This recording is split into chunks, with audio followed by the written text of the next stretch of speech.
भगवान श्री कृष्ण जब पांडवों का तिलक कराकर जा रहे थे तो उस समय भगवान श्री कृष्ण के सामने उत्तरा दौड़ी दौड़ी आई और उत्तरा रो रही है, पाहि पाहि महायोगिन देव देव जगतपते नान्यम त्वद भयम पश्ये यत्र मृत्यु परस्परम पाहि माम पाहि माम पाहि माम। मैं आपकी शरणागत हूं, आप मेरी रक्षा करो, आप मेरी रक्षा करो, आप मेरी रक्षा करो। भगवान ने पूछा क्या हो गया? बोले हे नाथ, कोई शक्ति है जो मेरे गर्व को नष्ट कर देना चाहती है। एक लोहे का सा पिंडाकार मेरे गर्व को नष्ट करने के लिए बढ़ रहा है। हे नाथ कृपा करो, आप मेरी रक्षा करो, आप मेरी रक्षा करो।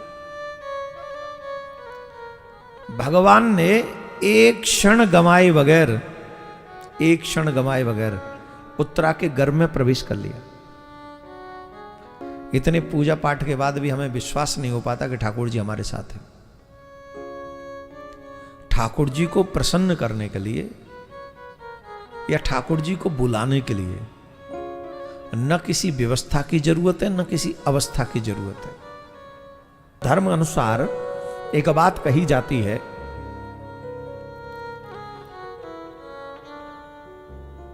कि जब मासिक धर्म हो देवियों का, उस स्थिति में न तो वो रसोई में जाएं, न पूजा पाठ करें। भगवान के आगे नहीं जा सकती, ये नियम है। पूजा नहीं करनी चाहिए, धर्म है। पर द्रौपदी पे विपत्ति कब आई? जिस समय साड़ी खींची जा रही थी दुशासन की, उस समय खुद ही द्रौपदी रजस्वला स्थिति में थी, मासिक धर्म में थी। जिस स्थिति में भगवान का स्पर्श नहीं करना चाहिए, भगवान के मंदिर नहीं जाना चाहिए, उस स्थिति में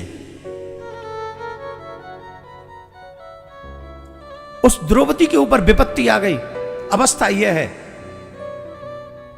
जब उसने दोनों हाथ उठा दिए तो भगवान ने यह नहीं सोचा कि अब मैं जाऊं कैसे, इसकी अवस्था तो वो ठीक नहीं है। भगवान बने भी क्या, साड़ी वस्त्र बने, और वस्त्र बनकर साड़ी में समाहित हो गए, और एक ही वस्त्र है द्रौपदी के अंग पर, साड़ी, और वो अंग इस समय रजस्वला स्थिति से पूर्ण है।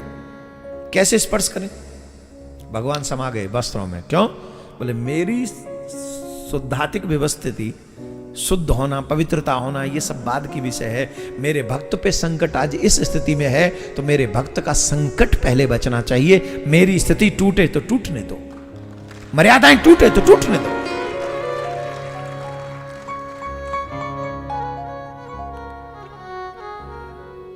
तो मैं फिर कह रहा हूं, आप लोग सावधानी से समझ लीजिए, अगर तुम सच्चे भक्त हो तो भगवान को तुम पर हमेशा कृपा करनी ही पड़ेगी। ये उनकी मजबूरी है।